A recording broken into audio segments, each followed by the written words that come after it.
Hello friends, आज हम बात करने वाले हैं पेन किलर्स के बारे में, यानी कि दर्द की दवाइयों के बारे में। इनके साइड इफेक्ट्स क्या क्या हो सकते हैं और इनसे होने वाले जो नुकसान हैं उनसे आप कैसे बच सकते हैं, क्या क्या उपाय कर सकते हैं।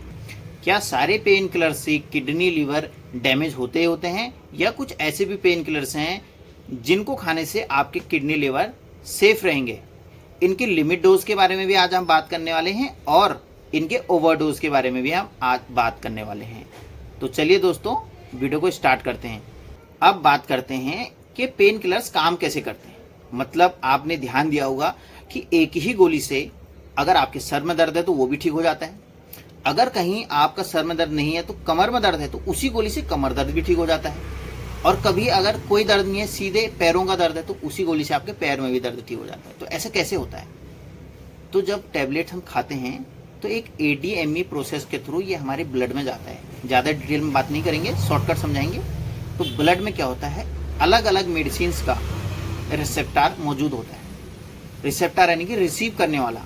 तो इसको क्या करेगा, जब मेडिसिन हमारे ब्लड में जाएगा तो रिसेप्टर के साथ बाइंड हो जाएगा। बाइंड मतलब जुड़ जाता है। तो रिसेप्टर का काम क्या होता है, इस मेडिसिन को एक्शन पॉइंट तक ले जाना, यानी कि जहां आपका दर्द हो रहा है उस पॉइंट तक ये रिसेप्टर इसको लेके जाता है।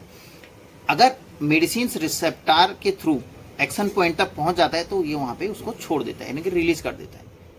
तो फिर दर्द की गोली जो होती है उस एरिया में एक्ट करती है और आपको दर्द से आराम दिला देती है। तो इस प्रकार ये काम करती है। सबसे पहले बात करते हैं हमें पेन होता क्यों है। हर किसी का कोई ना कोई प्रोसेस होता है, तो वैसे ही पेन का भी एक प्रोसेस होता है, यानी कि जब भी आपको दर्द होगा तो उसका एक प्रोसेस होगा। तो उसमें सबसे इंपॉर्टेंट रोल निभाते हैं COX-1 एंड COX-2, यानी कि साइक्लोऑक्सीजनेज।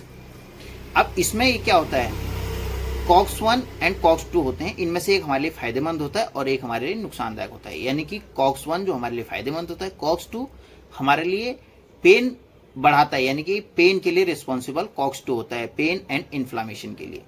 तो क्या होता है, जो हम पेन किलर खाते हैं तो मैक्सिमम पेन किलर्स जो आते हैं वो COX-1 एंड COX-2 को दोनों को ही किल करते हैं, यानी कि दोनों के ही प्रोसेस को ब्लॉक कर देते हैं। जिससे क्या होगा, हमारे फायदेमंद वाला COX भी ब्लॉक हो जाएगा। अब वो उसका काम क्या होता है COX-1 का, वो क्या मेंटेन करता है, वो हमारे किडनी हेल्थ को मेंटेन करता है, हमारे फिजिकल हेल्थ को मेंटेन करता है और हमारे गैस्ट्रो इंटेस्टाइनल हेल्थ को भी मेंटेन करता है, यानी कि गैस्ट्रिक जूस रिलीज करना, डाइजेशन का भी वर्क मेंटेनेंस उसके थ्रू होता है। यानी कि अगर वो भी किल हो गया तो हमारे डाइजेशन में भी दिक्कत आएगी, हमें गैस एसिडिटी की शिकायत होगी जब भी हम पेन किलर खाएंगे, और हमारे किडनी में डैमेज तो होगा ही होगा। इसमें पेन किलर कौन से आते हैं, जैसे कि आइबुप्रोफेन हो गया, एसिक्लो, डाइक्लो, जैसे आप कॉम्बिफ्लैम वगैरह खाते हैं, ये सब COX-1 COX-2 इनहिबिटर होते हैं, यानी कि ये दोनों को ब्लॉक करते हैं। अब बात करते हैं सिलेक्टिव, जो कि COX-2 को ही इनहिबिट करते हैं, यानी कि COX-2 को ब्लॉक करते हैं। For example etoricoxib and celecoxib. ये मेडिसिन क्या करती हैं, COX-2 को इनहिबिट करेंगी।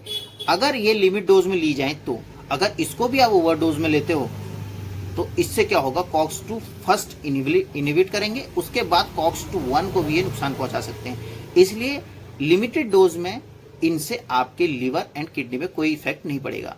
लिवर में तो वैसे भी इफेक्ट ज़्यादा नहीं पड़ता है, क्योंकि वो सेल्फ हीलर होता है, यानी कि खुद से ही अपना इलाज करता रहता है लिवर। लेकिन किडनी डैमेज होने के चांसेस रहते हैं, जो COX-1 एंड COX-2 दोनों को इनहिबिट करते हैं उन पेन किलर से।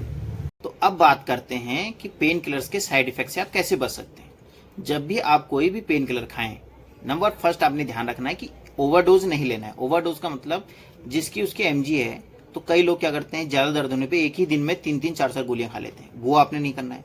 दूसरी चीज, 2-2 गोली एक साथ ले लेते हैं, वो भी नहीं करना है। तीसरी चीज, जब भी आप पेन किलर खाओ तो पानी ज्यादा पीना है, यानी कि एक्सक्रीशन लेवल आपका बढ़ जाएगा, जिससे यूरिन वगैरह आए तो एक्सक्रीशन हो तो आपका साइड इफेक्ट्स कम से कम हो। और तीसरी चीज आपने क्या करनी है, हो सके तो COX-2 इनहिबिटर टैबलेट लेनी है, यानी कि जैसे कि इटोरिकॉक्सिब और सेलिकॉक्सिब वगैरह। ये क्या करता है, पहले COX-2 को इनहिबिट करता है, तो आपको COX-1 बचा रहेगा, तो आपको ज़्यादा गैस एसिडिटी डाइजेशन इनकी दिक्कत नहीं आएगी।